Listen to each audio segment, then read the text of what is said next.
D'après une étude publiée il y a quelques jours par le ministère des Transports. La structure de l'ouvrage n'est pas encore altérée. Cette étude a été menée au lendemain de la catastrophe de Gênes en Italie, un viaduc autoroutier qui s'est effondré mi-août, faisant 43 morts. Une liste des ponts les classant du bon état à celui où la structure est gravement altérée a été établie par la ministre Elisabeth Borne qui s'était rendue sur le viaduc le 10 juillet dernier. Et la DIRIF vient de créer une page web afin d'informer les usagers de l'avancée des travaux dont la fin est programmée pour la mi-mars 2019.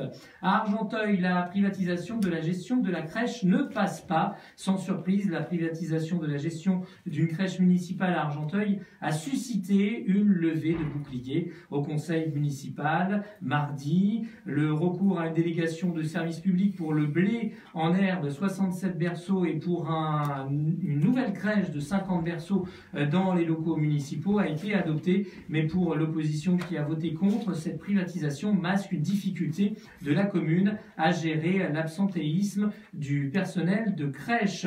Et enfin, la ville de Fontenay-en-Parisis reçoit les rubans du patrimoine. Il y a quelques jours, la ville s'est vue décerner le prix départemental par le jury des rubans du patrimoine 2018.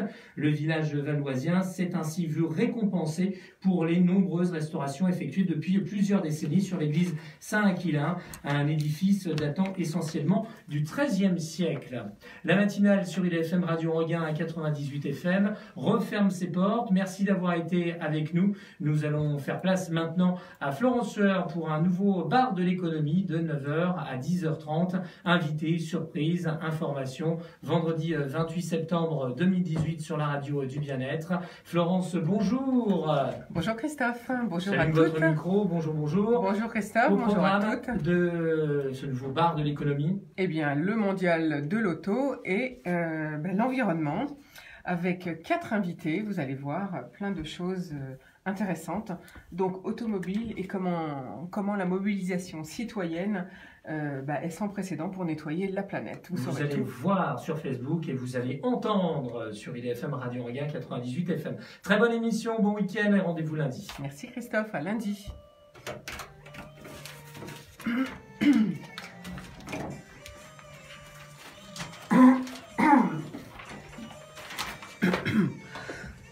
Votre téléphone, s'il vous plaît. Oui. D'accord. Oui. Oui. Super, je vous rappelle dans 5 minutes, à tout de suite. On y va. Bonjour à toutes, bonjour à tous, on est ravis de vous retrouver pour nos 90 minutes quotidiennes d'information. Aujourd'hui, j'ai le plaisir de recevoir Raphaël Hélier. Bonjour. Bonjour. Vous êtes responsable marketing de Proxiserve, le leader en France des installations de bornes de charge pour véhicules électriques, mais pas que, parce que vous faites aussi de la maintenance de logements sociaux, mais beaucoup de choses que vous allez nous expliquer tout à l'heure. À vos côtés, Guy Jourdan, bonjour. Bonjour. Guy, vous êtes fondateur et directeur bien sûr général d'Acom Auto, une société spécialisée dans la communication. Du monde auto. Et notamment dans le monde automobile, bien sûr. Et à vos côtés, deux startups aujourd'hui. La première, c'est celle de Théodore Monziès. Bonjour Théodore. Bonjour. Vous êtes cofondateur de Recab. C'est une nouvelle plateforme dans un domaine particulier. C'est le domaine du transport de type taxi et VTC. Et on en saura plus tout à l'heure parce que votre plateforme propose des choses très intéressantes. Alors, à vos côtés, enfin, la dernière start-up du jour, c'est Yael Derry. Vous êtes coordinatrice générale chez World Cleanup Day France. Oui, bonjour. Juste petite précision, c'est une association. C'est sous forme associative. Voilà, on saura plus tout à l'heure parce que vous allez nous parler justement de la mobilisation des citoyens pour nettoyer la planète. Et sinon, le thème du jour, c'est bien sûr l'automobile, comme je vous l'ai dit tout à l'heure. Jusqu'ici, les constructeurs automobiles régnaient en maître sur l'empire de la voiture à essence. Aujourd'hui, face à l'urgence environnementale, ils font face à plusieurs révolutions. D'autres véhicules vont s'imposer en passant de la patinette aux véhicules à gaz ou électriques. La course donc à la voiture autonome est initiée par de nouveaux acteurs. Tesla en tête est engagé déjà, et puis bien d'autres, bien sûr, Peugeot et Renault. Et puis, les fabricants historiques de voitures vont-ils voir leur marché bouleversé suivant le même mécanisme que celui de la musique ou du commerce? C'est une des questions qu'on va pouvoir se poser. Les plateformes de transport et autres VTC qui rentrent en course, va-t-on pouvoir les comparer? Eh bien, vous saurez tout à l'heure. Et comment nous nettoyons la planète? Eh bien, Yael Derry vous expliquera tout. En tout cas, merci à tous pour votre présence ce matin. Donc, je vous rappelle nos fréquences, 98 en FM, par webradio-idfm.fr ou bien sûr, maintenant vous avez l'habitude, sur notre page Facebook, vous pouvez nous regarder. Allez, on revient tout de suite après notre première pause musicale, une pépite comme d'habitude. Donc là, c'est Happiness, hein, c'est ça? Non, c'est ta marinière. Ok, d'accord. Bah, vous n'avez pas mis la pépite, pourtant je l'ai numérotée. C'est quoi la pépite là? C'est Happiness, oui, Oliver, avec son Oliver Sy avec Happiness. Ça, J'ai pas compris ça. Bah, c'est numéroté. Ouais, Là, c'est la seule numérotée. ouais, du coup, c'est pas très grave. Donc là, c'est qui? C'est Oshi Tamarine. Et le titre? C'est Oshi l'artiste. Ça, je sais. Et Tamarine, c'est le. Ah oui, ta marinière, mais j'avais pas compris. Je me souvenais plus du titre. D'accord. Bon, je vais désannoncer les titres parce que du coup, comme je ne sais pas ce que vous allez mettre.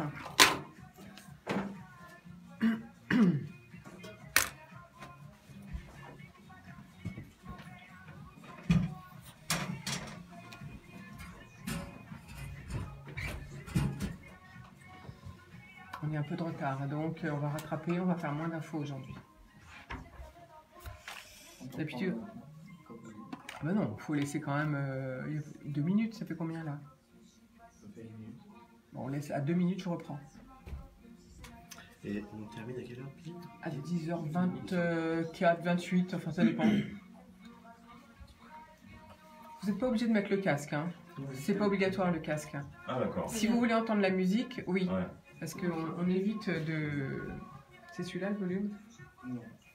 Si, c'est ça. Pour la studio, je veux dire. On évite de mettre la musique en studio, bien pour pas qu'elle soit diffusée. Vous avez éteint à côté le retour radio ou pas? Tout à l'heure, non? Non.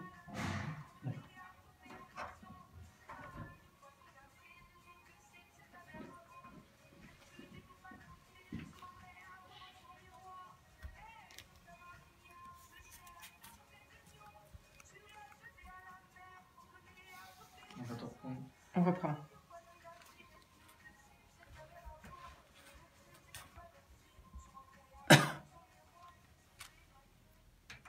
C'était donc au bar de l'économie, c'était Oshi, vous avez reconnu, avec un extrait de son titre « Ta marinière ». Alors comme d'habitude, eh bien, les infos, bien sûr, à retenir. Alors aujourd'hui, c'est vendredi. Le vendredi, c'est plutôt des informations européennes ou internationales, mais tout de même une nouvelle application qui voit le jour. Bon, au nom un peu imprononçable, c'est l'application Kartch, C-A-R-T-H, qui vous propose de simplifier et de sécuriser votre achat ou votre vente de véhicules d'occasion entre particuliers depuis votre smartphone. Savez-vous que plus de 5,5 millions de véhicules d'occasion s'échangent chaque année en France, dont 3,5 millions exclusivement entre particuliers. Alors ces transactions offrent de nombreux avantages. Avec Kartch, vous propose donc un choix, un absence intermédiaire, des bonnes affaires potentielles, mais il vous propose aussi de garantir les risques qui sont les paiements, enfin les défauts de paiement ou éventuellement des défauts de véhicules. Vous pouvez charger cette application bien sûr sur Apple Store ou Google Play et je vous rappelle qu'elle s'appelle Kartch, C-A-R-T-H.fr. Autre information, cette fois on part bien sûr dans l'Europe, c'est Manuel Valls qui se rêve d'un destin politique inédit. Il souhaite donc devenir le maire de Barcelone, ville qui fait partie de la Catalogne en Espagne. C'est un retour aux sources pour lui qui est né il y a 56 ans dans la capitale catalane et car il estime ne plus avoir sa chance en France.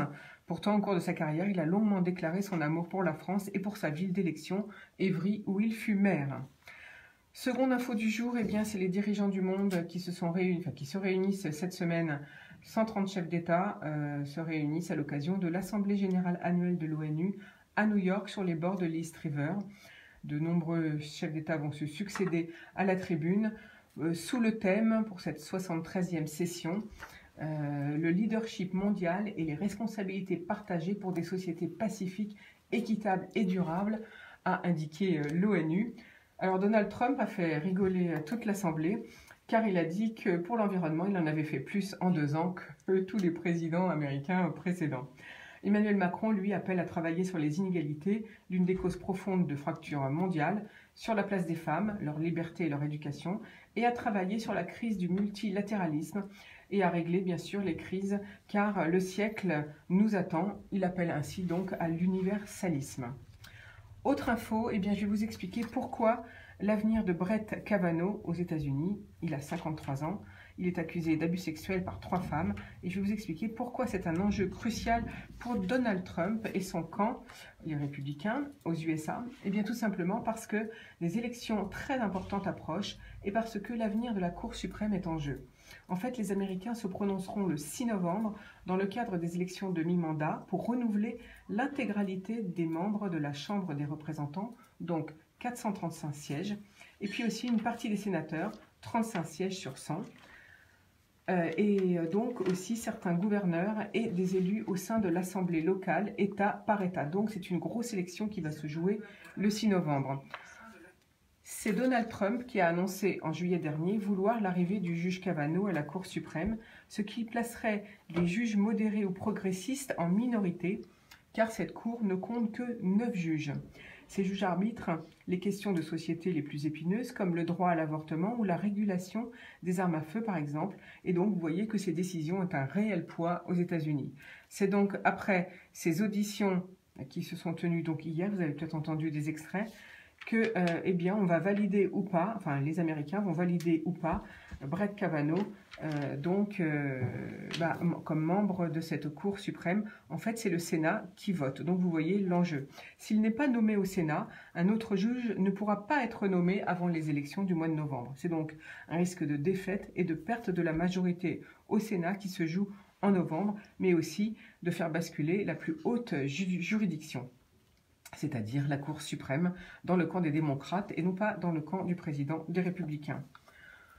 Autre information en provenance de l'étranger, eh bien c'est l'Assemblée générale des Nations Unies qui regroupe les dirigeants mondiaux qui ont décidé de prévenir et de traiter ce qu'on appelle les maladies non transmissibles, c'est-à-dire les NTM, c'est des maladies comme les cancers, la cardiopathie, les infections pulmonaires, les accidents vasculaires cérébraux et le diabète, par 3 nouvelles mesures internationales.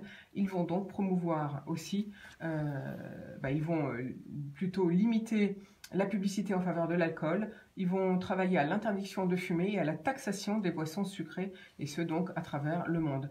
Et puis les Nations Unies appellent à promouvoir, à travailler sur la santé mentale et le bien-être mental. Il faut savoir qu'en France, la santé mentale, c'est la première des maladies en France, c'est donc plus important que les crises cardiaques. Voilà, alors maintenant on va partir à l'Europe pour quelques infos. L'Union européenne et les Nations Unies unissent leurs forces dans le cadre d'un programme qui s'appelle Spotlight. C'est pour mettre fin au féminicide en Amérique latine, car 12 femmes par jour sont victimes de tueries tout simplement. Et donc 50 millions d'euros sont débloqués pour empêcher la violence mortelle dans des pays comme le Guatemala, le Honduras, le Mexique, l'Argentine et le Salvador. C'est annoncé par la numéro 2 de l'ONU. Il faut savoir que l'Amérique latine abrite 14 des 25 pays affichant les taux de féminicide les plus élevés au monde et que 98% des auteurs de meurtres liés au genre ne sont donc pas jugés. Alors on a une femme avec nous à l'antenne aujourd'hui, Yael Derry. Qu'en pensez-vous? Il y a des sujets qui ne peuvent pas attendre de toute façon et qu'il faut traiter de manière immédiate. Ce qui est intéressant dans ce sujet-là, c'est que l'initiative vient de femmes qui ont décidé de prendre leur vie en main et de mettre des choses en place. Et c'est encore un exemple de mobilisation citoyenne. Et on est tous acteurs de nos vies, on peut tous agir. Et ce n'est pas parce qu'on est victime ou victime potentielle qu'il ne faut rien faire. Merci beaucoup, effectivement, c'est très bien dit, bravo. On continue avec les infos. Et bien cette fois, c'est si vous, au niveau Europe, je passe donc à l'Europe. Si vous voulez contribuer à dialoguer avec l'Europe, et bien c'est le moment. Je vous rappelle qu'il y a un livre blanc il y a une consultation en ligne qui a été élaborée par des citoyens pour des citoyens. Et donc, la Commission européenne vous propose d'y participer. Pour cela, il faut que vous alliez sur le site ec.europa.eu à consultation future Europe. Et là, vous verrez, il y a tout un questionnaire. Le but, c'est de faire entendre votre voix auprès des dirigeants de l'Union européenne pour les aider à définir ce que vous pensez des bonnes priorités pour les années à venir. Et donc, je pense que c'est important que tout le monde y participe. Donc, allez-y.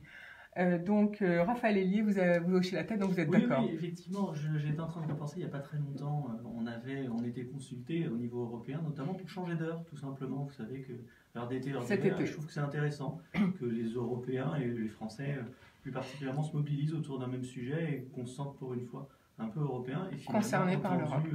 Concerné par l'Europe et entendu à travers ce livre blanc. Voilà. Je trouvais ça pertinent. Et bien donc, allez-y, allez sur ec.europa.eu et allez chercher cette consultation en ligne, ce livre blanc. Donc, vous tapez consultation future-europe.fr et vous allez trouver. Savez-vous que les autorités douanières de l'Union européenne ont saisi plus de 31 millions de marchandises de contrefaçon aux frontières de l'Europe en 2017, d'une valeur marchande de 580 millions d'euros. C'est moins que les autres années, mais tout de même, alors sachez que les marchandises saisies sont la plupart du temps des jouets, des cigarettes et des vêtements. Il y a aussi quelques appareils électriques, mais donc c'est grave parce que souvent ce sont des appareils ou des produits qui ne sont pas tout à fait, sains, ou sécurisés. Voilà, donc là, je pense que c'est important. Une réaction? Non, je poursuis. À l'occasion du premier anniversaire de l'accord économique et commercial global entre le Canada et l'Union européenne, s'est tenue la première réunion et 3 recommandations ressortent de cette réunion. Ils vont travailler en faveur des petites et moyennes entreprises, y compris les micro-entreprises. Ils vont travailler sur le changement climatique suite à l'accord de Paris et sur le commerce inclusif. Des points de contact et un site web va en principe voir le jour pour faciliter les grilles tarifaires et les règles d'origine spécifiques à chaque produit pour que l'on puisse mieux exporter pour nos PME. Donc il va falloir attendre, je vous préviendrai quand ce site sera ouvert. Une base de données aussi et des informations vont être publiées de manière à vous permettre de retrouver tout le code de la nomenclature pour pouvoir exporter vos produits. Ça, c'est pour les entreprises. Dernière info du jour, sachez que la région sud de France a obtenu 150 millions pour la rénovation et la modernisation des lycées, toujours de la région sud, bien sûr, c'est-à-dire Provence-Alpes-Côte d'Azur, auprès de la BEI, la Banque européenne d'investissement. Ce nouveau partenariat porte à 800 millions le montant total des financements de la BEI au lycée de cette région. Voilà, on va terminer, encore une petite info quand même, on va terminer avec comment la Chine tisse sa toile dans les infrastructures européennes, parce que c'est important. En 2011, le gouvernement portugais a dû vendre sa participation dans les réseaux électriques du pays. Les rachats chinois opérés depuis pourraient donner le contrôle total au réseau électrique du Portugal à Pékin. Cette opération a été menée dans le cadre d'un programme de sauvetage de 78 milliards d'euros. Mais le problème, c'est que maintenant, la société China 3 Gorge, qui a racheté 21,35% des parts d'Energias au Portugal, réclame la majorité de la société au Portugal. Voilà pourquoi l'électricité au Portugal est chère. Voilà, c'est tout pour l'info européenne et internationale. Une petite pause musicale et après, on retrouve nos invités du jour. Voilà, on a gagné 10 minutes. Ah oui, pas mal. Ah oui, on avait du retard, maintenant on a de l'avance. Heureusement qu'on ne s'est pas étalé. Comment? Heureusement qu'on ne s'est pas étalé sur les sujets. Voilà, c'est pour que vous puissiez parler plus longtemps que je fais ça.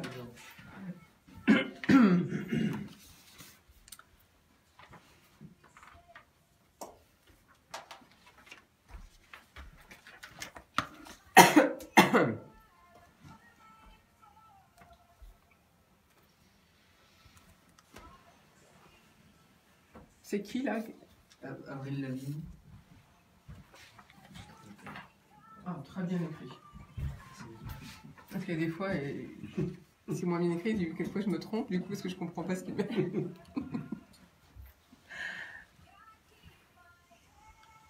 Alors, au niveau du... On va tout de suite parler du mondial, donc je te passe la parole tout de suite. Hein. On va parler du mondial de l'auto. Donc, tu annonces tout ce qui va se passer ou pas? La parade, les trucs? Oh oui, ouais. je vais dire les grands moments du mondial. Ok. Je pense qu'il faut être... Tu vas donner les thématiques industrielles? Parce que je les ai là. C'est-à-dire? Eh bien, apparemment, il y a 8 thématiques d'innovation. Bah non, ça je sais pas. Tu l'as pas? Ben moi, oui. Toi, tu peux le dire. Ok. Tu vas nous parler donc des exposants. Je vais parler un peu du périmètre du salon, que l'automobile c'est un secteur majeur en France, que les Français disent à plus de 55% que le mondial les intéresse et qu'ils aimeraient venir. C'est un sondage récent. En général, ça attire beaucoup de monde. Ouais, ouais. Non, mais il y a un sondage récent qui dit que 56% des Français interrogés sur le salon répondent on aimerait venir au salon. C'est important. Oui. Et que le salon, bah, c'est des nouveautés électriques, voitures autonomes, mondial tech. Il y a la moto aussi. Il y a la moto, oui. Cette année, il y a les deux. C'est mieux d'ailleurs. Bah, c'est mieux. Cohérent. Oui. Oui. Et puis de plus en plus, on est mobilité transverse, donc auto, moto, ça peut marcher ensemble. Ouais, ça tu vas le dire que c'est la première fois. De toute façon, je verrai. Si j'oublie rien. Non, mais moi j'ai la parade des 120 ans. Dimanche. Je peux reprendre un stylo parce que j'en ai besoin quand il dit les choses. Par contre, vous avez un titre aussi, vous avez écrit Akari, du coup, le Narvaru. C'est parce qu'il faut écouter le début. Okay, le début, il parle. C'est tout. Il faut couper le début. Voilà pourquoi je l'ai mis comme ça. Vous êtes dans quoi là? Dans le dossier musique ou dans le dossier du jour? Dossier du jour. Ah bon. Merci. Ça, c'est les prochains titres, d'accord. Ça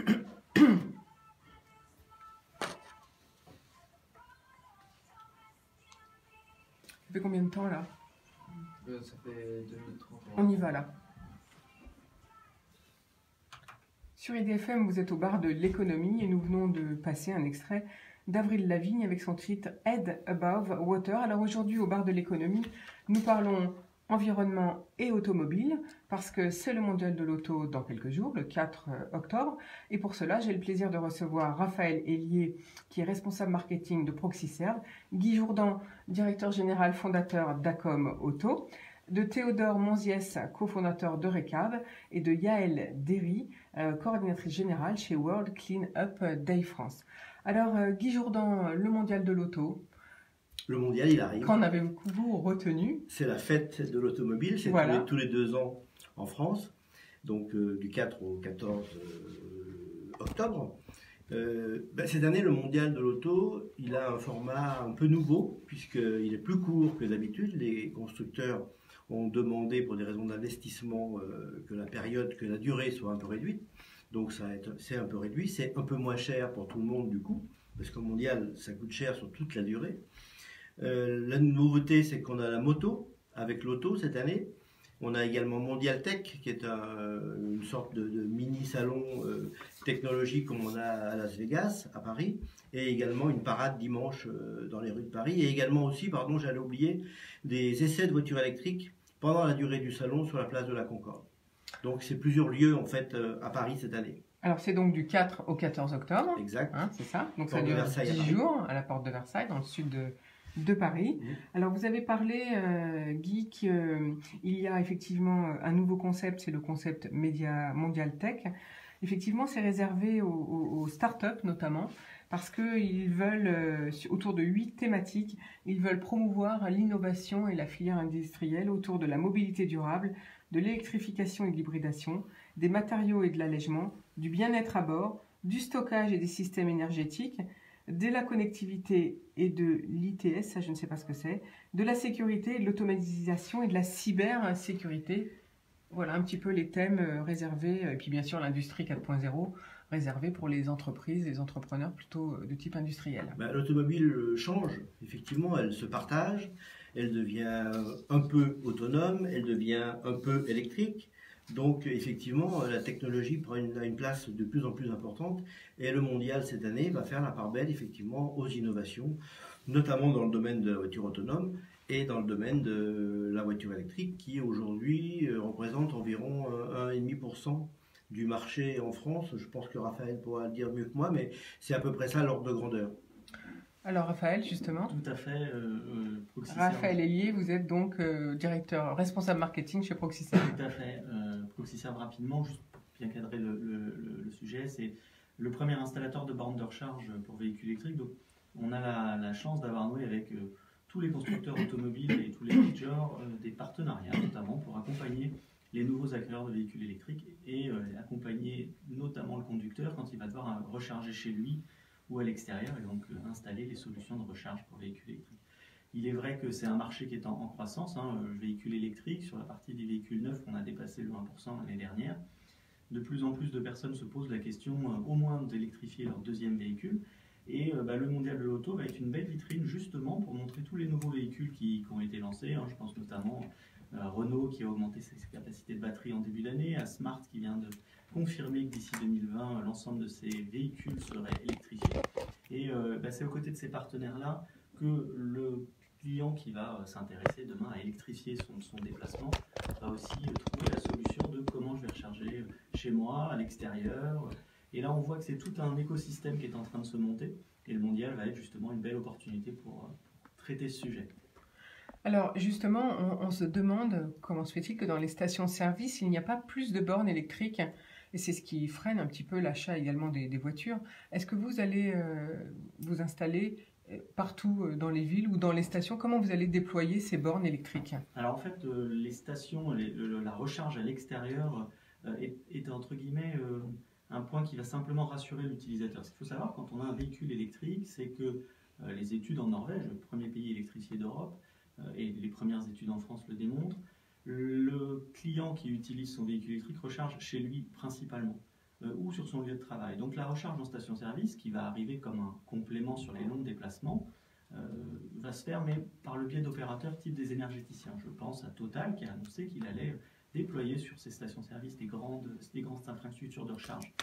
Mais ces grandes infrastructures de recharge ne sont pas destinées à l'usage quotidien. L'usage quotidien d'un véhicule électrique, c'est recharger chez soi pendant qu'on est potentiellement en train de dormir. Donc vous n'avez pas nécessairement besoin d'aller en station-service avec un véhicule électrique.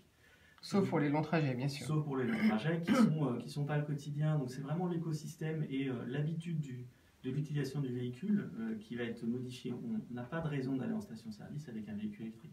On recharge chez soi, on charge dès qu'on va sur un site type entreprise, on va pouvoir recharger et c'est ça. Et l'enjeu est là en fait. L'enjeu d'accord.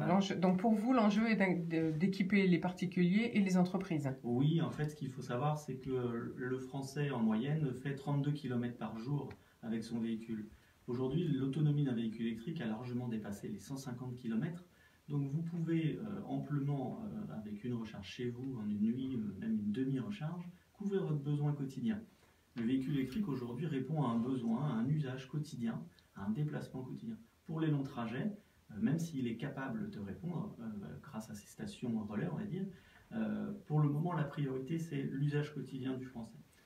Donc les 32 km à couvrir et c'est le véhicule électrique qui semble être une très bonne solution pour l'environnement notamment, et puis pour la mobilité verte et les économies d'énergie à venir, un axe important. Merci donc Raphaël Hélier. Guy Jourdan? Oui, sur le complément par rapport à ce que vient de dire Raphaël, moi je roule en voiture électrique en deuxième voiture, j'habite à 30 km de Paris et j'ai été tout à fait réservé honnêtement au début. Et ça fait 3 ans que j'ai cette voiture et je peux vous assurer que c'est absolument formidable de vivre en périphérie d'une grande ville. C'est plus adapté à mon sens pour quelqu'un qui vit à 20 ou 25 km d'une grande ville que pour quelqu'un qui vit en centre-ville, parce que c'est facile de mettre une prise, et c'est très facile d'aller travailler à Paris, ou si on vit en périphérie de Lyon à Lyon, et de rentrer chez soi le soir, et ne pas avoir besoin de charger pendant la journée. Alors, comment vous allez déployer, donc, comment on fait si on veut... recharger son véhicule. Voilà. Aujourd'hui, en fait, ce qu'il faut savoir, c'est que Proxiserve a donc monté des partenariats avec tous les grands constructeurs, Renault, Nissan, Smart, je vous en parlais tout à l'heure, Volkswagen et de nombreux autres constructeurs qui ont des véhicules électriques. Et quand le particulier va se rendre en concession, ou l'entreprise d'ailleurs va vouloir acquérir un véhicule électrique, il va lui être proposé, puisque ça fait partie de l'environnement du véhicule, une solution de recharge. La solution de recharge, c'est une prise qu'on va installer chez le particulier ou en entreprise qui permet, dans toute sécurité, de charger le véhicule électrique. Et puis, si le client va vouloir aller plus vite, on va installer une borne donc on parle souvent de la borne de recharge. Et donc Proxyserve, au travers du constructeur automobile, va proposer des prestations d'installation et de fourniture de matériel, ce qui va permettre au client d'avoir une installation en toute sécurité, installée par un professionnel avec toutes les qualifications nécessaires et obligatoires, et puis profiter, et c'est comme une belle opportunité, profiter des aides gouvernementales en matière d'installation de recharge. Ce qu'il faut savoir, c'est que le gouvernement a bien compris que la recharge, ça se faisait à domicile ou en entreprise, et donc a déployé maintenant depuis 2 ans un ensemble d'aides pour justement aider le particulier à profiter de la période actuelle pour justement s'équiper, pour justement faire le pas de passer à l'électrique. Alors justement, parlons-en parce que c'est toujours le nerf de la guerre, c'est le côté financier. Bien sûr. Donc combien ça coûte? Aujourd'hui, on peut imaginer une installation pour un véhicule électrique, une simple prise de recharge qui va vous permettre de charger en une nuit par exemple votre véhicule et donc de couvrir votre besoin quotidien. On va considérer que ça coûte à peu près, on va dire 500 €. Sur ce montant, bien sûr, là je vous parle d'un matériel fourni, posé, installé par un professionnel, garanti dans le temps, et sous réserve qu'il ait les qualifications nécessaires. Il faut savoir que sur ce montant-là, vous allez pouvoir profiter d'un taux de TVA réduit à 5,5%, puisqu'on est sur des travaux de transition énergétique. Vous allez pouvoir profiter d'un crédit d'impôt, également de 30% sur le matériel installé. Donc vous voyez qu'il y a des aides pour le particulier qui sont relativement importantes. Ça, c'est pour le particulier qui est en résidence individuelle. S'il réside dans un habitat collectif, et bien là, il y a des aides complémentaires, un programme qui s'appelle Advenir, qui sont des primes de certificats d'économie d'énergie, qui peuvent aller jusqu'à 600 € d'aide pour un particulier.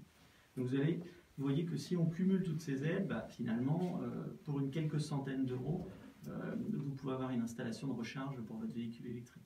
Alors, quand on habite en collectif, on fait comment? Parce que imaginons le parking est en extérieur, il n'y a peut-être pas de garage sous l'immeuble, voilà.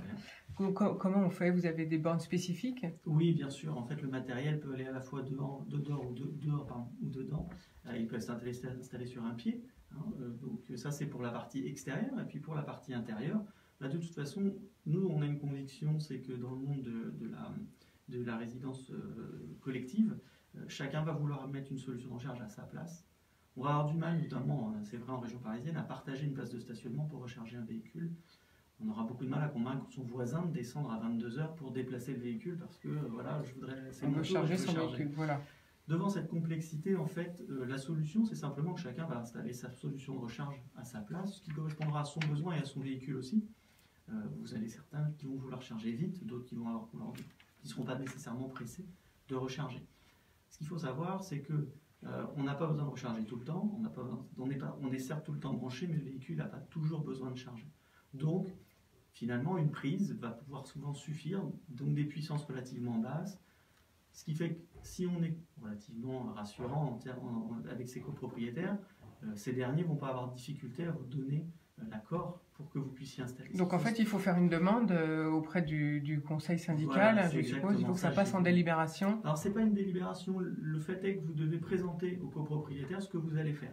Sauf mise en péril de la copropriété, il n'y a pas de raison qui s'y oppose. Bien sûr. Mais par contre, c'est un passage obligé, aujourd'hui encore, que de présenter son projet en assemblée générale. Mais on ne peut pas imaginer des bornes pour mutualiser les prix, c'est-à-dire une seule borne qui permettrait à plusieurs voitures en même temps? Ça n'existe pas, bien sûr, ça? Et on le fait notamment, c'est ce que je vous disais tout à l'heure. Le premier usage qu'on identifie, nous, c'est que ça grandit avec le marché du véhicule électrique, à savoir sur des besoins individuels dans une copropriété. Pour ceux qui sont très en amont et qui vont vouloir équiper la copropriété, il existe des bornes installées, partagées, qui sont supervisées.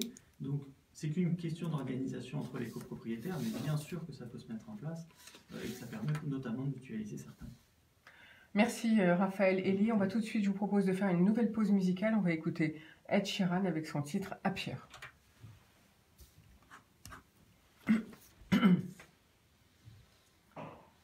Alors, après, qu'est-ce qu'on peut dire encore sur les bornes électriques? Si on revient sur le mondial, oui, on va revenir sur le mondial, bien sûr. Voilà. Parce que les constructeurs prennent en charge les installations. Je ne l'ai pas encore dit, mais ça c'est un super point. Non, c'est bien, je pensais pouvoir faire. C'est ce que j'allais dire, qu'on n'a pas parlé de qui était exposant, qui n'était pas. Tu me relances la parole sur l'aspect des nouveautés du mondial. Il y a beaucoup quand même de concepts et de voitures électriques. Je vais les citer, les principales, notamment les Allemands, il y a les Français. Et puis après, effectivement, je pense qu'il faut que tu redonnes la parole à Raphaël pour dire que les constructeurs aident. D'accord, mais avant, il faut qu'on donne la parole à Théodore. Eh ben, oui. Donc, il faudra que tu nous parles plutôt des voitures. Non, je préférerais que tu fasses. Dis-moi. Les nouveautés, justement, comme tu dis, les constructeurs qui est présent, qui n'est pas présent, et que tu nous parles des VTC. Parce que comme ça, je donne la parole la mobilité. Je peux peut-être aussi glisser un mot sur les véhicules électriques, parce que les chauffeurs aiment les véhicules électriques. Oui, bien sûr. On a des chauffeurs à Paris. Oui, exactement. Il y a Marcel qui. Alors je vous donne la parole tout de suite. Avant les nouveautés. Puisqu'on parle, ça fait le lien avec Raphaël Hélier. Tu fais le lien, c'est bien. Ok. Très bien. Et par contre, il y a un manque de bornes à Paris pour les chauffeurs VTC. C'est ce qui nous remonte. Alors, je ne peux pas vous le dire à la radio là, mais je suis en train de discuter avec Marcel. D'accord. Mais avec qui? Je peux rien dire à la radio. Avec Marcel, justement. Ah, d'accord. Le service, Renault a lancé un service qui s'appelle Marcel, qui ne sont que des véhicules électriques conduits par des chauffeurs. D'accord. Ça, vous allez nous le dire au micro. Voilà. Mais, donc, et après, voilà, il y a peut-être des solutions peut-être problématiques, mais là-dessus, je ne peux rien vous dire d'autre. C'est en cours. Ça bouge.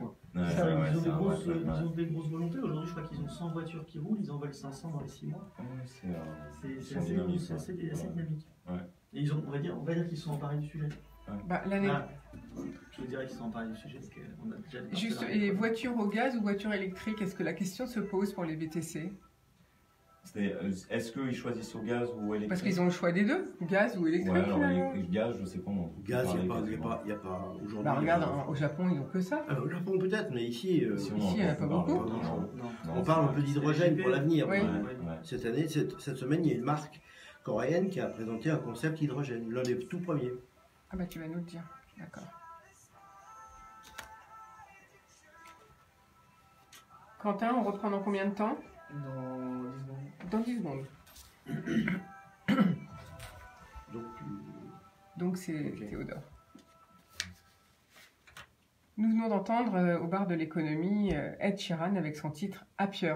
Alors aujourd'hui, notre thème, c'est le mondial de l'automobile qui arrive à grands pas, donc les nouveautés et la révolution entre l'électrique, l'essence, la voiture au gaz, la voiture à hydrogène.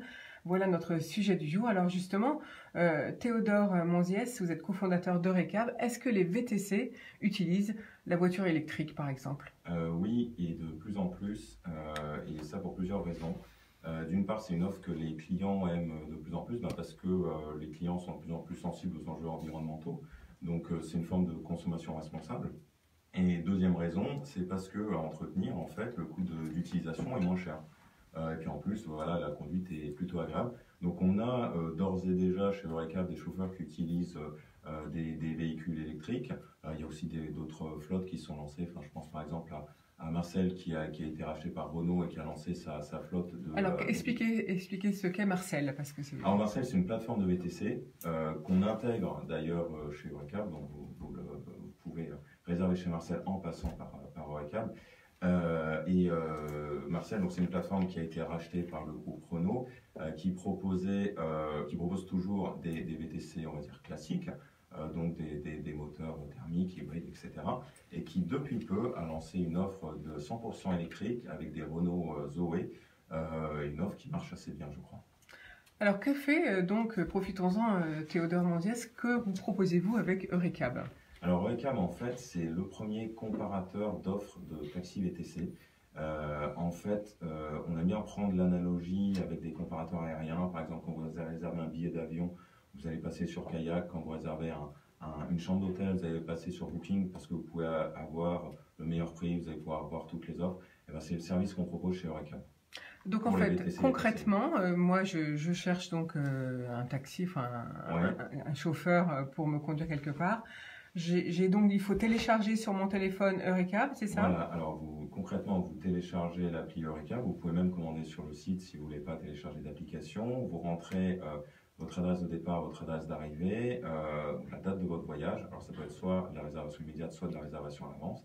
Et nous, à ce moment-là, on va interroger différentes plateformes. Donc les plateformes qu'on a, on a Uber, on a Marcel, on a Lecab, on a Snapcar. On vient de rentrer des scooters électriques avec chauffeur Phoenix. On a aussi des mototaxis.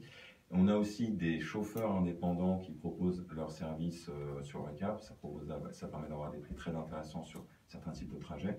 Et donc, du coup, en tant que client, vous allez pouvoir comparer toutes ces offres et réserver la plus intéressante pour vous. Donc, en fait, vous allez comparer à la fois, vous avez aussi des réseaux de taxis qui sont... Alors, on a des taxis, des chauffeurs de taxis, effectivement, qui s'inscrivent. Des chauffeurs indépendants. On n'a pas encore de plateforme de taxi. On est en discussion, voilà. Mais on a des chauffeurs de taxi, effectivement, Pardon ? On va pas tout dévoiler. Voilà, il faut maintenir un peu de suspense. Voilà. Et voilà, on a des chauffeurs qui sont sur la plateforme, tout à fait. D'accord, donc en fait, ça peut nous permettre de voyager au meilleur coût quand on doit se déplacer avec un chauffeur. Il y a plusieurs avantages. Déjà, vous allez pouvoir comparer les prix. Ensuite, si vous voulez réserver un chauffeur en particulier parce que des fois vous avez de mauvaises expériences ou parce que vous voulez un type de véhicule, parce que vous voulez voyager dans un certain confort, voilà, vous pouvez le choisir. Et puis aussi, il y a la notion de temps d'attente qui des fois peut varier selon les plateformes. Mais alors pour moi, l'utilisateur, est-ce que ça me coûte de l'argent de passer par votre plateforme? Non, parce qu'en fait, on se rémunère à la commission en tant qu'apporteur d'affaires. D'accord, donc c'est géré intrinsèquement avec les plateformes ou les chauffeurs que vous intégrez. Ouais. Ça, c'est entre vous. Voilà. D'accord. Donc on a bien compris. On leur compris. apporte un service parce que quelque part, on va chercher des clients. Ça coûte cher pour eux, c'est une démarche. Et donc on fait cette démarche-là contre rémunération. Personnellement, je trouve que c'est intéressant parce qu'effectivement, on a remarqué maintenant que les chauffeurs, c'est pas forcément moins cher qu'un taxi classique. Non. Donc, on disait Uber c'est moins cher, ou et ben en fait c'est pas tout à fait vrai. Donc effectivement, c'est très intéressant votre plateforme. C'est pourquoi je vous ai demandé de venir ce matin. Les prix, en fait, effectivement, vous avez raison de le souligner, les prix varient de plus en plus. Uber, c'est pas cher du tout quand il n'y a pas de demande sur les petits trajets, mais ça peut devenir très cher en période de forte demande. Nous, on prend souvent l'exemple des trajets aéroports où le matin, il y a beaucoup de demandes et si votre trajet aéroport, au lieu de payer 50 €, vous devez payer 80, 90 ou 100 €, c'est un problème. Voilà, et c'est pour ça que c'est intéressant en fait, de pouvoir comparer les offres. Alors une autre question, c'est par rapport à, vous avez dit qu'on pouvait, via votre plateforme, commander des taxis motos ou bien des scooters. Électriques avec chauffeur, ouais. Enfin là, c'est une question d'âge. J'imagine mal quelqu'un de 90 ans monter sur une moto. Comment on fait pour choisir son mode de véhicule? On vous propose, et c'est vous qui choisissez, mais en fait, si vous prenez il faut mettre son âge. Il faut mettre son âge. Il n'y a pas de limite, je ne pense pas qu'il y ait de limite. Non, mais... Je pense qu'il y a des gens qui sont peut-être d'un âge avancé, mais qui ont gardé un esprit un peu téméraire et aventureux, et donc qui voyagent avec plaisir en mototaxi. Et en plus, les mototaxis, c'est très sympa, parce que, mine de rien, c'est des grosses motos, enfin des Honda Goldwing. Même en hiver, on est chaud, on est bien installé, ça va vite et voilà, quel que soit l'âge, on peut. C'est pas tout à fait ce que je voulais dire, mais je pense à la, comment dire, je pense que tout le monde ne peut pas lever la jambe aussi haut que certains. Donc, vous proposez donc pour un même trajet, c'est à nous de choisir entre moto, auto ou oui. En fait, vous avez, scooter. c'est exactement la même chose. Vous avez les différentes offres. Voilà, vous avez le chauffeur 1, le chauffeur 2, la plateforme 1. Et vous faites votre choix en fonction du prix, du temps d'approche, des caractéristiques de l'offre. Voilà, merci Théodore Mosias. Cette fois, on a bien compris comment marchait Eurecap. Donc, je vous invite à charger cette application très intéressante qui compare les prix pour le transport. Guy Jourdan. Pour compléter ce qui vient d'être dit, je vais vous donner une info que je ne peux pas développer, mais la ville de Paris a été retenue par un énorme groupe automobile mondial pour proposer, sûrement avant la fin de l'année, une nouvelle application dédiée au transport de personnes avec 500 voitures électriques. Sur Paris d'abord. Sur Paris. Et ensuite dans d'autres métropoles européennes. C'est pour en remplacement d'Autolib où on attend effectivement ce sera un nouveau service en parallèle. C'est de l'autopartage ou c'est... Non, a priori pas de l'autopartage. D'accord. C'est une sorte de Uber décliné. D'accord. Merci pour ce scoop, Guy Jourdan. Alors justement, Guy, Continuons avec peut-être les nouveautés, les nouveaux au salon. Qui d'abord est au salon? Et il y en a des nouveautés. Est-ce que tous les constructeurs sont au salon? Eh bien non, malheureusement, pour des choix stratégiques, économiques. Certains ont fait le choix de ne pas venir à Paris, comme ils ne sont pas allés à Genève ou à Francfort d'ailleurs. C'est Volvo qui avait ouvert le banc il y a 2 ans en n'étant pas à Paris déjà. Donc à Paris, on n'aura pas Volvo, on n'aura pas Nissan, on n'aura pas Ford, on n'aura pas les marques du groupe Fiat, Chrysler, Jeep. Voilà, notamment, et d'autres encore. Donc il y a quand même, oui, pas mal de marques qui ne seront pas là. Mais parmi celles qui seront là, je peux vous assurer qu'il y a énormément de nouveautés. Alors, allons-y. Donc les nouveautés cette année sont essentiellement sur la voiture électrique ou la voiture hybride, on va dire. Mais c'est vraiment le thème qui est central. Les Allemands, par exemple, les trois grands leaders, on va dire haut de gamme, Mercedes, BMW, Audi. Mercedes va lancer son EQC, ce qui est un SUV électrique, le premier de la marque qui est 100% électrique. Il y aura un concept également de voiture de sport électrique. À côté de ça, on aura aussi une nouvelle classe A qui est une voiture plus traditionnelle. Chez BMW, il y aura 2 concepts. Je regarde mes notes parce que je n'ai pas la liste en tête. C'est le concept Vision e-Next, qui est une voiture du coup autonome. La nouvelle série 3 et la nouvelle Z4. Et chez Audi, une voiture qui a été présentée récemment, qui est la e-tron électrique, qui est un SUV, qui est un peu le parallèle du EQC chez Mercedes. Et une nouvelle voiture qui est absolument magnifique, à mon sens, c'est la nouvelle Q8 de chez Audi, qui est une voiture thermique ou hybride, qui elle n'est pas électrique.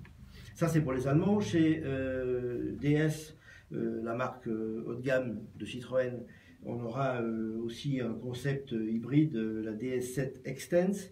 Chez Peugeot, un concept un peu néo-rétro qui reprend des lignes d'une Peugeot ancienne, mais qui est un concept novateur avec e-Legend, une voiture électrique. E-Legend, elle va s'appeler e-Legend, c'est un concept car. C'est pas une voiture que vous verrez dans la rue la semaine prochaine. C'est un concept car pour annoncer le futur de la marque Peugeot. De la marque Peugeot. On a également dans un autre registre chez Toyota, c'est pas une voiture électrique mais hybride, c'est le retour de la Corolla. La Corolla, c'est un modèle que vous connaissez peut-être, historique, qui avait été arrêté en Europe en tout cas, et qui revient en tant que Corolla. Alors qu'est-ce qu'on appelle la voiture hybride? Expliquez-nous. La voiture hybride, c'est une voiture qui fonctionne à la fois avec un moteur thermique et à la fois en électrique. Ah, voilà. en électrique. Donc, c'est-à-dire que, pour faire simple, en ville, vous pouvez rouler en électrique, et puis dès que vous sortez de la ville ou dès que vous avez une certaine vitesse, c'est le moteur thermique qui prend le relais. Alors ces voitures-là, c'est plutôt fait pour des petites distances ou des grandes distances? Alors la voiture hybride, elle est faite pour des grandes distances puisque le thermique prend le relais sur l'électrique. La voiture électrique, comme on le disait tout à l'heure, c'est plutôt pour des distances petites ou moyennes parce que l'autonomie quand même se développe. Avec aujourd'hui une Tesla qui est une voiture haut de gamme, on peut faire quand même 350 km. Donc on arrive à des autonomies intéressantes et on y va de plus en plus. La nouvelle Renault par exemple, Zoé, doit faire 320 ou 340 km. Je parle sous le contrôle de Raphaël, qui sait peut-être mieux que moi. Tout à fait, non, c'est ça. C'est ça. Tout à fait. Voilà. Donc oui, l'autonomie augmente, bien sûr. Alors, continuons avec le tour des nouveautés, Guy Jourdan. Les nouveautés, après, on a au mondial, dans le hall 1, dans le pavillon 1, on va avoir le mondial limited, c'est-à-dire que l'organisateur a créé un pôle spécial pour des marques très haut de gamme, pour des marques qui peut-être ne seraient pas venues s'il n'y avait pas eu un pôle mutualisé, on va dire. Donc là, vous aurez Aston Martin, Bugatti, Ferrari, Lamborghini avec deux belles autos pour les passionnés et réunis dans un pôle vraiment dédié au modèle haut de gamme. En parallèle, on aura le mondial de la moto, donc qui est pour la première fois. Pour la première fois. Donc je suis beaucoup moins expert en moto, mais il y aura des nouveautés moto et c'est sur le même site de la Porte de Versailles à Paris. Voilà, donc en allant là-bas, on gagne donc du temps cette année puisqu'on peut faire les deux véhicules. On peut faire la moto et l'auto. La moto et l'auto. Et si on veut essayer des modèles électriques, on peut pour la première fois, le mondial de l'auto a organisé place de la Concorde un centre d'essai de voitures électriques. Donc on part depuis la place de la Concorde, on peut avec des pilotes ou même au volant essayer des voitures. Donc la nouveauté de cette année, c'est les essais de voitures en plein dans Paris. En plein cœur de Paris, mais électrique. Mais électrique. Ça, c'est très intéressant. Alors, on va faire tout de suite, je vous propose une nouvelle pause musicale avec Françoise Hardy, Le Large. Après, je ne sais pas ce que vous voulez programmer comme musique. C'est le carburant. Le gasoil ou essence. Alors, les 500, c'est du VTC? vous voulez rajouter d'autres choses? Qu'est-ce que... J'ai expliqué ce qu'on faisait. Je sais pas ce que vous avez d'autres questions. Là, je vois pas. Je pense qu'on a dit beaucoup de choses. On a dit pas mal de choses. Pour moi, oui, on a bien fait le tour. On a bien Bon, compris. bah, c'est bien. Alors. Moi, je pense. Ok, Non, super. bah, demandez à Yael si elle a compris. Ah ouais. Vous avez compris? Oui. Donc, on a... Oui, vous avez non, d'autres c'est questions à lui assez, poser? À Théodore? Non, ça c'était clair. Bon, bah, super. C'est clair, c'est la nouvelle appli qui va centraliser toutes les autres. C'est déjà pas mal. Hein. C'est hyper pratique. C'est-à-dire que pas besoin de Alors, toi, Guy, tu nous as préparé d'autres choses à dire? J'ai obligé d'en faire 3 pour savoir si va arriver plus vite. L'auto, c'est le premier. Alors, malheureusement, on les a pas encore. C'est l'un des tous, hein. premiers ingénieurs en France. Voilà. C'est très important. Voilà. Oui, il faudra peut-être qu'on parle du marché. Bon, On parle du marché. On va faire réexprimer un petit peu. Là, il va y avoir la chronique immobilière. On va faire réexprimer Raphaël pour que vous continuiez sur les offres que vous proposez, notamment de parler donc justement on a parlé des VTC, on va réengranger là-dessus. Est-ce que vous fournissez les plateformes, les grandes comment dire, les grandes flottes? C'est via les constructeurs auto. C'est avec les constructeurs auto.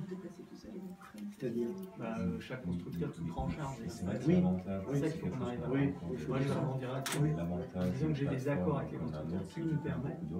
Oui, alors le pendant, c'est aussi qu'en France, la voiture électrique, elle se développe grâce à ça.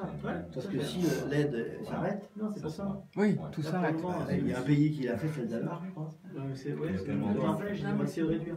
Ouais. Ça a eu un effet immédiat. Mais ce qui- Ils ont remis sur- Ah, Moi, mais j'ai appris. Enfin, je croyais que ce qui freinait aussi l'achat, c'était la contenance des batteries en quelque part. C'est plus le cas. C'est de moins en moins le cas. Il y a le C'est prix, plus le cas. Honnêtement, c'est c'est plus de moins en moins le cas. Et les batteries, ça prend pas trop de place. Du coup, j'ai fini là. Si vous voulez partir, vous pouvez, ouais. Bon, bah, merci beaucoup. Merci à tous. De rien. Par contre, pour partir, il y a un bouton de déverrouillage. Ok, ça marche. Donc quand vous êtes face à la porte, je vais sortir. Au revoir. On a encore combien de temps de musique? Il est encore Ah, à moi, si vous voulez. Ouais, merci. 5 minutes, Au revoir. juste 30 Je secondes. mettrai un pour avoir avis. un panier. Je mettrai un C'est avis. sympa, c'est sympa. Ah.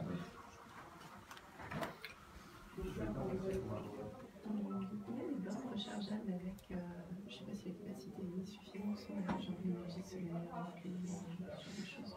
On pourrait imaginer que la maison soit autonome et donc une partie de l'énergie aille dans la batterie de la voiture. Mais directement, non. Depuis la borne elle-même, Non, pas depuis le nord. il y a Après, pas assez les- de toute façon pour remplir la voiture. Si, parce qu'il y aura un point de stockage entre temps. Ce ne serait pas effet immédiat, ce serait stocké. Dire en gros, la voiture à hydrogène, pas grand-chose. Oui. Mais Grosse station Hyundai a solaire. présenté à Paris cette semaine. Que des toits solaires, autant que possible on a cumulé. Alors, on va revenir C'est sur pas grand-chose à dire. Hein, mais au moins, la ça- voiture hydrogène, oui. Et puis après, tu redonnes à Raphaël, peut-être. D'abord, ça va être la chronique immobilière. C'est les 10, on arrive à 10h moins 5, c'est la chronique immobilière. On y va. Au bar de l'économie, nous sommes toujours en compagnie de nos invités du jour qui sont Raphaël Hélier, responsable marketing chez Proxiserve, de Guy Jourdan, fondateur d'Acom Auto, et puis de Yael Derry, qui est coordinatrice générale chez World Cleanup Day. Alors nous parlons bien sûr automobile et environnement, mais tout d'abord, il est 10h moins 5, c'est l'heure de la chronique, comme tous les vendredis, la chronique immobilière de Larissa Minoff. Bonjour Larissa. Bonjour Florence. Donc aujourd'hui, nous allons parler d'investissement locatif et l'avantage qui est peu connu du futur prélèvement à la source. Voilà, donc aujourd'hui, je m'adresse aux propriétaires bien sûr. Si vous êtes un particulier et vous louez votre logement, vous savez que vous pouvez déduire, vous pouvez déduire en fait 10 700 € à l'année, ce qu'on appelle le déficit foncier. Voilà, et donc ça, vous pouvez étaler sur 10 ans. Une procédure en fait plutôt avantageuse conçue par l'État afin d'encourager la réhabilitation de l'habitat. Sauf que là, on va parler de prélèvement à la source. Et donc voilà, en 2019, en fait, ça sera l'année du prélèvement à la source, ce qui signifie qu'en 2019, si vous déclarez la somme encaissée en 2018, vous ne paierez pas vos impôts sur revenus fonciers 2018, mais sur ceux 2019. Donc, alors, quel intérêt d'engager des gros travaux alors qu'en 2019, vous allez en fait être prélevé à la source. Et donc, voilà ce qu'ils ont, en fait, les experts de Bercy, en fait, la peur de voir, en fait, tous les biens immobiliers, en fait, sans des réflexions. Donc, ils ont mis en place un système qui est valable que pour 2018 et 2019. Donc, un avantage fiscal réservé aux très gros travaux. Donc, la réparation effectuée cette année pourrait être déduite en totalité en 2018 et pour la moitié en 2019. Donc, je vous donne un exemple. Vous êtes confronté à une facture de rénovation qui s'élève à 50 000 €. Vous pouvez déduire ce montant en 2018 et 25 000 € en 2019, soit une déduction de 75 000 € sur 2 ans. Un vrai avantage fiscal qui malheureusement est sérieusement encadré. Donc en effet, pour y prétendre, le montant total doit se montrer au moins égal à 2 fois le revenu foncier, une somme à laquelle il faut encore ajouter le double du déficit autorisé par la loi, soit 2 fois 10 700 €. Voilà, merci beaucoup Larissa. Un avantage fiscal intéressant, mais un peu complexe. Un peu complexe, donc je pense que des gros travaux, c'est maintenant. Voilà, mais donc il faut toujours demander l'avis à son comptable ou à son expert comptable, parce que là, il faut faire les bons calculs. Et au centre des impôts, t'as qu'à faire. Et au centre des impôts, pourquoi pas. Merci beaucoup Larissa, on vous retrouve la semaine prochaine.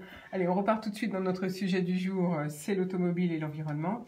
Alors, nous étions en train de parler avec donc mes invités du jour des VTC et puis de la voiture à hydrogène. On était en train de balayer les nouveautés. Alors, quel avantage pour la voiture hydrogène? Alors, on parlait de la voiture électrique et ce qui est important, me semble-t-il, à 3 jours du mondial de l'auto, c'est de dire que Hyundai, par exemple, a présenté la semaine dernière un modèle à Paris de voiture à hydrogène. Donc, c'est un véhicule qui est roulant, qui peut être acheté aujourd'hui, qui est encore très cher, mais c'est quand même l'un des tout premiers modèles à hydrogène, et c'est une alternative. L'hydrogène, c'est aussi de l'électricité, mais présenté autrement que la voiture électrique traditionnelle, et c'est un axe sur lequel les constructeurs investissent beaucoup en ce moment. D'accord, donc en fait, il y a on voit un peu moins de voitures à gaz, en fait, en France, pour le moment. Oui, le gaz n'a pas vraiment, aujourd'hui, le vent en poupe, c'est l'électricité qui C'est l'électricité qui domine. Et demain, probablement, l'hydrogène. L'hydrogène qui arrive. On aura donc 2 alternatives, et puis la troisième, bien sûr, qui continue à la voiture à essence. Pour le moment, on ne peut pas non plus trop s'en passer quand même. Pour ma part, je pense qu'on ne s'en passera pas, et qu'en tout cas, l'échéance est certainement encore lointaine. Donc en fait, c'est bien, comme vous le disiez tout à l'heure, la voiture secondaire ou pour les villes, la voiture électrique, ça peut être très bien, ou la voiture hydrogène. En tout cas, avec l'électricité, Raphaël Hélier, est-ce que vous équipez les VTC, les plateformes de chauffeurs qu'on trouve un petit peu partout? Alors, plus loin, plus en amont, en fait, Proxyserve a des accords avec tous les constructeurs auto qui fabriquent du véhicule électrique, bien sûr. Et ça nous permet d'identifier parmi les clients des constructeurs auto, que ce soit des professionnels, des particuliers, le client. Donc si un VTC vient demain acheter un véhicule dans une concession Renault par exemple, il pourra être accompagné par Proxyserve pour son installation. Donc entreprise, professionnels, tous les cas de figure font partie de nos clients. On a déjà réalisé près de 40 000 installations. On a une bonne expérience et on voit à peu près les cas de figure qui vont se présenter en fonction de chaque profil de client. Alors, est-ce qu'il y a des villes qui sont plus championnes que d'autres au niveau des habitants, donc des conducteurs, quoi? Au moins, ce qu'on sait, nous, grâce à ces 40 000 installations qu'on a réalisées, c'est que les constructeurs et les utilisateurs de véhicules électriques sont sur toutes les villes.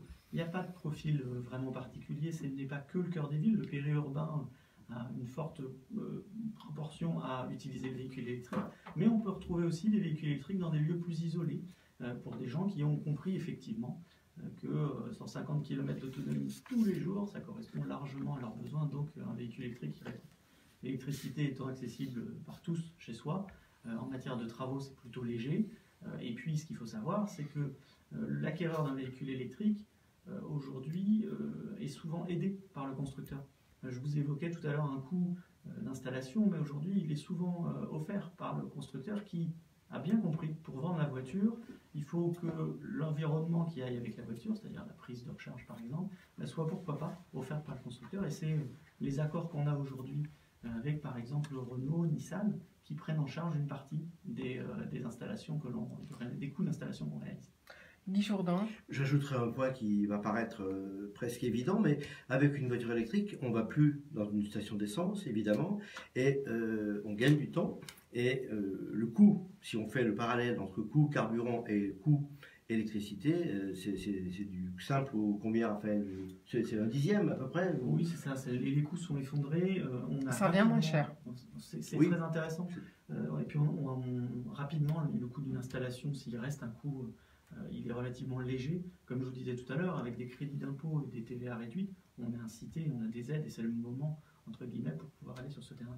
Alors par contre, Guy, j'aimerais bien que vous nous donniez votre conseil au niveau de la motorisation. C'est-à-dire, parce que ce qui est très important dans une voiture, c'est pas forcément d'aller vite, mais c'est qu'elle ait de la puissance pour réaccélérer si on a besoin ou pour ralentir s'il y a un danger. Qu'est-ce que vous en pensez? C'est le rapport poids-puissance. Mais vous savez, aujourd'hui, il n'y a plus de mauvaises voitures. Plus, ça n'existe plus. Donc déjà, à partir de là, on n'a plus de gros problèmes de cet ordre-là, si vous voulez. Et puis, ce que j'ajouterais, moi, ça va peut-être surprendre, mais les motorisations diesel, qui sont aujourd'hui encore en majorité en France, aujourd'hui, les motorisations diesel sont extrêmement performantes, tant en termes de consommation que d'émissions de CO2. Les nouveaux moteurs diesel aujourd'hui sont extrêmement performants. On ne le sait pas encore vraiment. Tout ça pour dire quoi? C'est qu'à mon sens, le moteur diesel n'est pas mort et on pourrait avoir des surprises dans ce sens-là dans les années qui viennent. D'ailleurs, les loueurs aujourd'hui, beaucoup de voitures sont financées en location longue durée dans les entreprises, mais de plus en plus vers les particuliers. Les loueurs aujourd'hui louent beaucoup de voitures diesel toujours.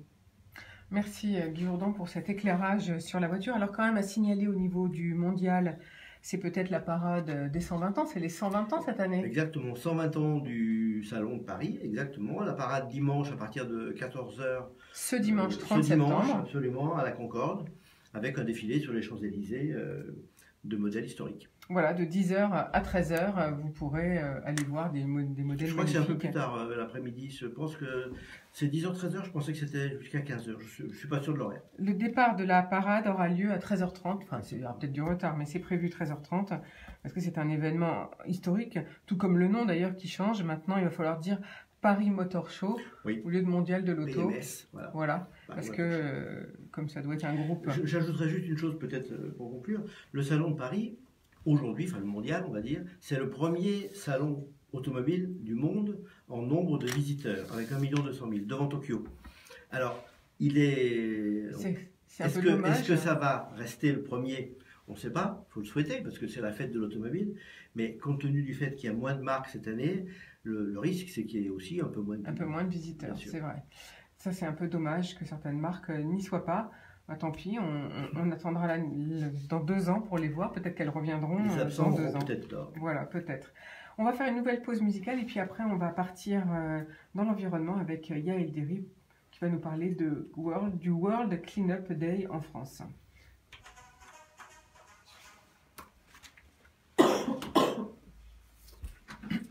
Est-ce que vous avez d'autres choses à rajouter sinon, après, en conclusion, avant la fin de l'émission? Réfléchissez au niveau de l'auto, si vous voulez, ou vous, au niveau Oui, je peux faire un petit clin d'œil parce qu'il y a, bon, c'est anecdotique, mais il y a une marque qui s'appelle Suzuki qui va présenter à Paris. Ça a des belles motorisations, Suzuki. Non, mais surtout son nouveau Jimny, c'est une voiture qui a 40 ans. J'adore, moi. Et ben, il y a un nouveau Jimny à Paris. Alors c'est très anecdotique. Mais c'est quand même pour les amateurs, oui. Voilà. C'est mignon comme voiture. C'est très mignon, c'est très sympa. Je sais pas si c'est très confortable. Ah non, c'est pas la qualité première. C'est pas très cher, c'est très sympa. C'est une micro Jeep, on va dire. Ouais, c'est ça. Et tous les gens qui possèdent un Jimny ne veulent surtout pas changer. Parce que je crois qu'il existe même en décapotable. Oui, absolument. Hein, c'est ça. C'est à découvrir, voilà. Bon, si tu veux, je peux dire un mot là-dessus pour dire. C'est tout à fait en marge de la voiture électrique parce que là, c'est que du thermique et c'est. Alors, en voiture classique, tu as d'autres nouveautés en voiture classique? Oui, j'ai des Citroën, Aircross, il y a... Donc, on aura peut-être le temps d'en reparler. Le break 508 SW. Peugeot qui électrifie, t'en as parlé? Peugeot qui avec son concept, oui. Peugeot qui électrifie. Ouais, qui prévoit Il y a... je pense que ce qui peut être intéressant, c'est de repasser une couche sur rapide, mais de refaire un clin d'œil sur les essais de la place de la Concorde. Pour ceux qui les sceptiques, vous parliez de confort de conduite. Le confort de conduite d'un électrique, vraiment tous ceux qui essayent, ça les révolue. Enfin, vraiment les gens qui essayent un véhicule électrique sont convaincus. Oui, c'est vrai, ça c'est vrai. Et il y a une vraie opportunité là, c'est d'aller essayer place de la Concorde. Les constructeurs sont là. Donc, ouais. Moi je crois que pour Proxicère. Alors vous, votre association, c'est pour défendre l'environnement et la planète? C'était surtout pour nettoyer la planète. Pour nettoyer. En tant que constat de base, il y a la planète est sale, qui est responsable, on nettoie. Et alors pour la France, parce que les chiffres là c'est mondial, non? Les 13 millions. Alors au niveau France et au niveau monde, on continue à avoir des remontées encore. C'est un gros travail. D'accord. Donc les chiffres ne sont pas définitifs. En fait, est-ce que c'est une journée qui va s'installer tous les ans? Enfin un week-end? C'est pas le but. Ah bon? C'est pas le but initial. Le but c'est vraiment, comme je disais, donc c'est sale, on nettoie. Et après, on met des choses en place avec un programme mondial qui s'appelle Keep It Clean. Donc le but c'est de mettre des choses en place pour arranger les choses. D'accord. Pour moins consommer, pour moins produire mieux. En fait, c'est pour nous donner une habitude, c'est pour nous donner une bonne habitude d'hygiène. C'est ça. Et c'était vraiment une prise de conscience. Cela dit, on voit bien sur le terrain que les gens en redemandent. Ont vraiment adoré, ils en redemandent. Et en tant que mouvement citoyen, ce serait quand même un petit peu compliqué de ne pas écouter les citoyens qui en reveulent. Ah oui. Donc c'était pas le but, mais oui, je pense qu'on commencera en 2019. Ok. Tous les premiers dimanches du mois. Quentin, on est prêt à redémarrer si vous voulez. Sur IDFM, au bar de l'économie, c'était donc Axel Ingrosso avec son titre Dancing Alone. Alors, nous parlions mondial de l'automobile et automobile avec nos invités aujourd'hui. Maintenant, nous allons passer à l'environnement avec Yael Diri, qui est coordinatrice générale chez World Cleanup Day, qui a eu lieu en France pour nettoyer la planète. C'était le week-end du 15 septembre. Voilà. Mais en fait, la surprise, ce fut la mobilisation citoyenne sans précédent. C'est bien ça, Yael? Absolument. C'était un objectif de départ de faire au niveau mondial et français la plus grande mobilisation citoyenne de l'histoire. Et les résultats que nous continuons à récupérer nous prouvent que c'est déjà le cas, puisque nous avons mobilisé pour l'instant plus de 200 000 personnes sur le territoire français, métropole et dom-tom, et nous en sommes à plus de 15 millions dans le monde entier. Donc c'est énorme, 15 millions de personnes pour nettoyer la planète. C'est énorme, surtout si on considère les différences culturelles, les différences socio-économiques entre les pays, enfin tout ce qui va avec. Et là justement, c'est vraiment la force de ce projet-là, c'est que partout dans le monde, au-delà des différences, tout le monde s'est approprié un projet et a décidé d'agir ensemble, ce qui est quand même pas si évident, pour une cause qui est la problématique des déchets, puisqu'on voit bien de toute façon que les déchets circulent par la mer, par la terre, et qu'il y a des différentes problématiques. Ça joue au niveau du climat, au niveau de la biodiversité, au niveau sanitaire. Déjà, on parlait automobile. Déjà, on peut dire la mauvaise habitude qu'ont certains fumeurs en voiture de jeter leur cendrier de voiture par la fenêtre, ou alors ils ouvrent la portière et boum, ils jettent tout par terre. Alors pas que les fumeurs, il y a une étude qui est sortie justement fin août, faite par Vinci Autoroute, qui démontrait qu'un Français sur 4 jette des déchets en tout genre par la fenêtre, ce qui est encore énorme. C'est énorme et c'est trop. Il y a les déchets ménagers, ça c'est une chose, qui sont pris en charge par la collectivité, mais ceux qui se retrouvent dans la nature viennent d'incivilité. C'est vraiment parce que le consommateur les a déposés là. Alors finalement, est-ce qu'on ne devrait pas instaurer une taxe, un impôt, une contravention finalement à tous les mauvais... à toutes les personnes qui ne sont pas civiques et qui jettent, qu'elles soient marcheurs ou conducteurs, qui jettent quelque chose dans la rue? Elle existe déjà. À Paris, en tout cas, je ne sais pas si ça se fait vraiment au niveau national, mais à Paris, en tout cas, il y a une amende de plus de 60 € pour les personnes qui jettent des choses par terre et qui ne devraient pas y être. Maintenant, il y a aussi le principe de pas vu, pas pris. Et malheureusement, il faut prendre les gens en flagrant délit pour pouvoir les verbaliser. Mais ce type d'action doit vraiment se faire à tous les niveaux, c'est-à-dire autant au niveau législatif, effectivement avec des contraventions pour ceux qui ne respectent pas, mais aussi au niveau de l'éducation, au niveau des citoyens au sens large, de l'éducation civique, au niveau des industriels. La problématique doit se retrouver absolument dans toutes les feuilles de route, depuis la manière dont on pense un produit avant de le créer, à la manière dont on le produit, à toutes les implications que ça a, à la manière dont on consomme et à la manière dont on le traite après en tant que déchet. Alors, où est-ce qu'il faut, quel est le plus urgent à votre avis? Est-ce que vous avez fait un classement de ce qu'il faudrait nettoyer le plus? Enfin, on sait bien que la mer, mais c'est pas tellement les Français qui sont pollueurs de la mer, on sait que c'est plutôt en Asie. Mais est-ce que vous avez fait un classement de ce qu'il faudrait, où il faut agir le plus rapidement possible? En termes de zone géographique? Pour la France, hein, je parle. Pour la France, je dirais c'est absolument partout. De toute façon, les déchets qui se retrouvent en mer viennent de la terre. Ça, c'est un fait. Après, il y a forcément, plus il y a de population sur une zone géographique et plus il y a de problématiques et d'incivilités. Donc on peut répartir la problématique géographique de cette manière-là. Après, c'est plutôt des types différents de déchets qu'on retrouve dans le sud. Pour une raison que j'ignore, on retrouve plus de pneus dans la nature. Ah oui, voilà, c'est un exemple. Je ne saurais pas vous dire pourquoi, mais en tout cas, c'est comme ça. Ce qu'on voit surtout, c'est que, alors on est encore en train de faire les remontées, donc j'ai pas tous les chiffres, mais les mégots sont une véritable problématique, le plastique aussi. Sur le sujet des mégots, un mégot ça pollue 500 litres d'eau, ça fait l'équivalent de 3 baignoires. Donc oui, ça permet un seul mégot, ça pollue l'équivalent de 3 baignoires remplies d'eau. Ça permet de visualiser, c'est assez énorme, c'est plus de 2000 agents chimiques. Et les mégots, souvent par ignorance, un fumeur va le jeter dans le caniveau en se disant ça part, ça va être traité, c'est pas grave. Non, ça part directement dans la mer. Alors finalement, est-ce que vous allez instaurer ce World Up, donc cette journée du nettoyage de la planète annuellement? Est-ce qu'ils en demandent, ceux qui sont venus participer? Le but du World Cleanup Day était vraiment par l'action, générer une prise de conscience et un changement des comportements. Donc, ce n'est pas une finalité que de nettoyer, c'est un point de départ pour créer des synergies auprès des différents acteurs et pouvoir aller dans le sens d'une action positive. Maintenant, nous sommes un mouvement citoyen et on voit bien à 2 semaines de l'événement que les citoyens nous en demandent et qu'ils ont envie de recommencer l'opération. Et c'est là aussi toute la force de ce projet-là. Donc, oui, je pense qu'il y aura d'autres actions qui seront prévues, en tout cas une en 2019.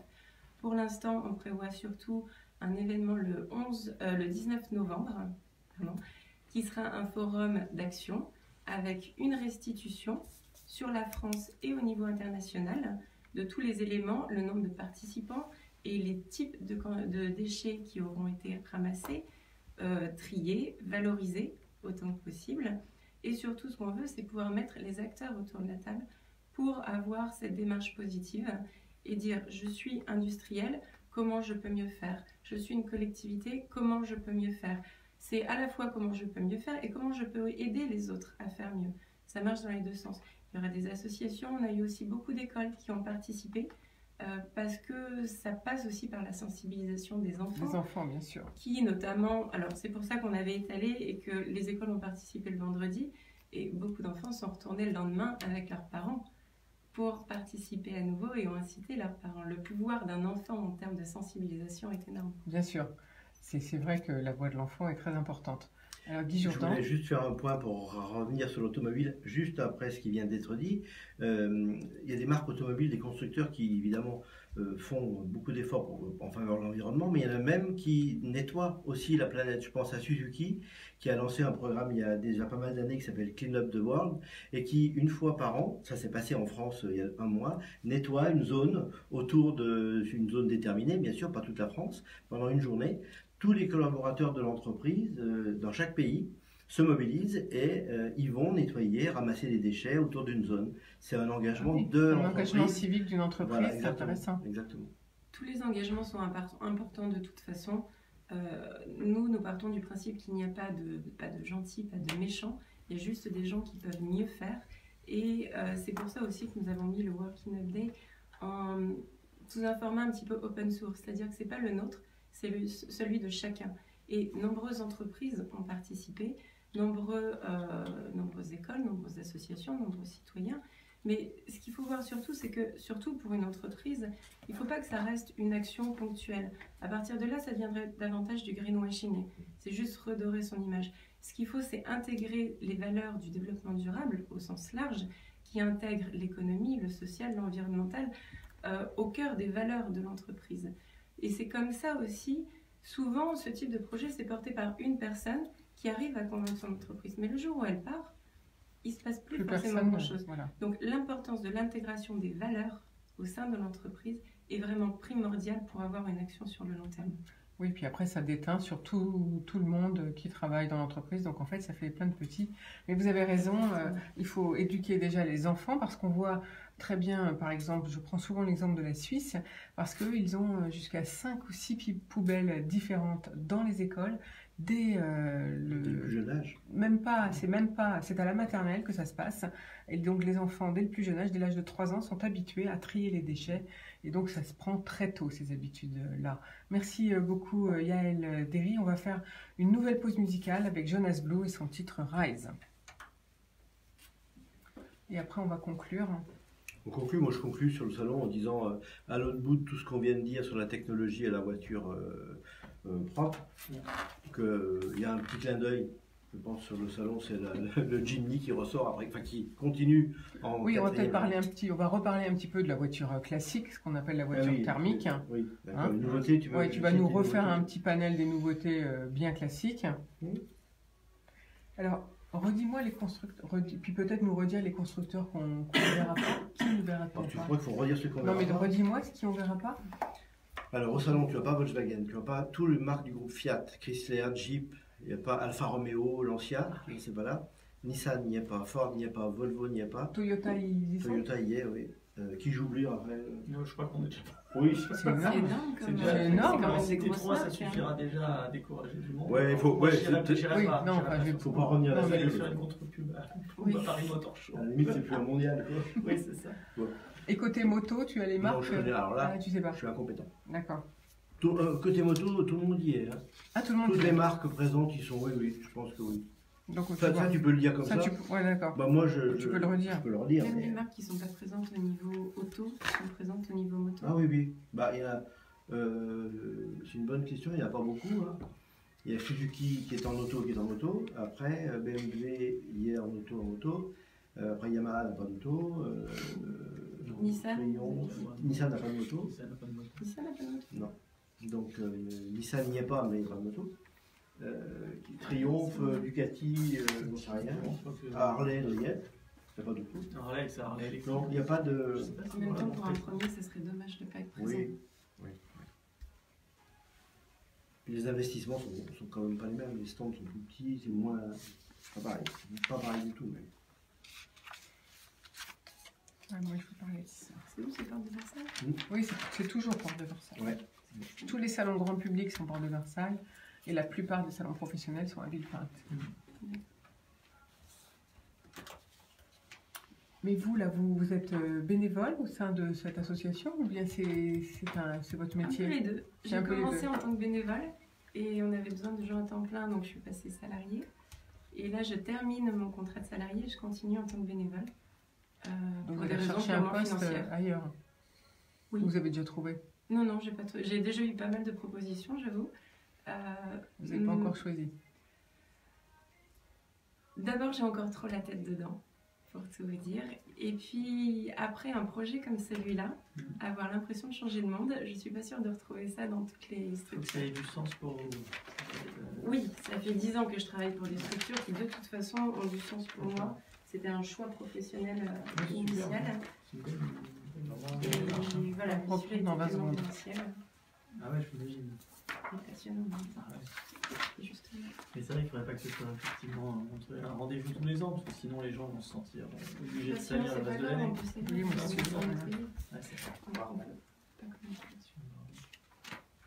Bar de l'économie, vous venez d'entendre Jonas Blue avec son titre Rise. Je suis toujours en compagnie de Raphaël Hélier, responsable marketing chez Proxysurf, de Guy Jourdan, directeur général fondateur d'Acomoto, et de Yael Derry, coordinatrice générale chez World Cleanup Day France. C'est de ce dont nous venions de parler. Alors on va conclure bien sûr notre émission puisqu'on arrive presque au terme de nos 90 minutes. On va revenir au Mondial de l'Auto. C'est quand même l'événement qui a lieu tous les 10 ans à Paris, cette fois du 4 au 14 octobre. Peut-être, Guy, on va peut-être rappeler les nouveautés. Alors, des voitures classiques, des voitures qu'on appelle les voitures thermiques. Alors, qu'est-ce que vous avez noté Alors, je pense qu'il faut peut-être finir sur les Français. Voilà. On n'en a pas beaucoup parlé. Donc, chez les Français, on aura chez Peugeot une 508 SW, donc le break 508. Le pendant chez Citroën avec la C5 Aircross. Chez DS, on a DS7 Extens, qui est donc un 4x4 hybride.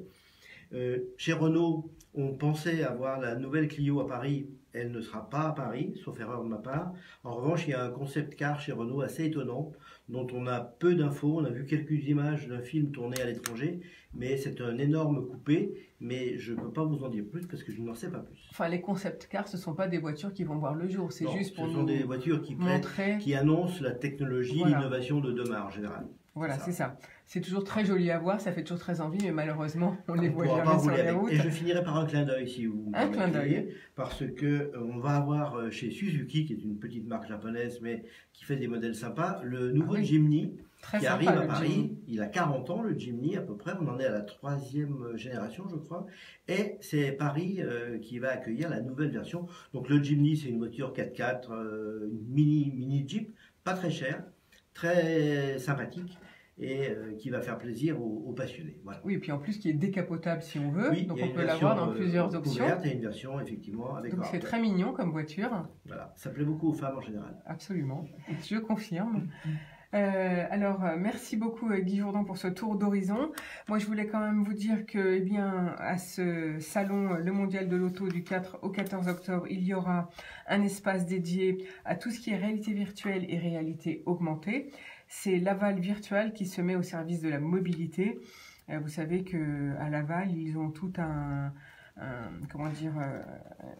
panel d'entreprises et d'acteurs majeurs dans le domaine de la réalité virtuelle. Donc, ils viennent accompagner 2 startups qui sont certaines multinationales, avec des laboratoires de recherche et des écoles spécialisées pour vous montrer un petit peu tout ce qui peut être fait dans le domaine de la réalité virtuelle. Donc on verra forcément aussi des essais pour les voitures, notamment par exemple pour les jeux vidéo, je pense à ça. Il y aura également le jeudi 4 octobre un Mondial Woman, et oui, il n'y a pas que l'homme qui achète les voitures, et non, nous aussi les femmes, on est décideurs, souvent d'ailleurs dans un couple, c'est la femme qui décide du véhicule, même si on se met d'accord avec nos conjoints pour choisir la voiture familiale. Et donc cette année, il y a un Mondial Woman le jeudi 4 octobre, donc allez-y, ça peut être amusant et ça peut vous intéresser. Ce sera sur le thème des consommatrices dans l'auto, la moto et la mobilité, parce que a lieu également le salon de la moto. Absolument. En même temps où là, tous les constructeurs y sont vus. Oui,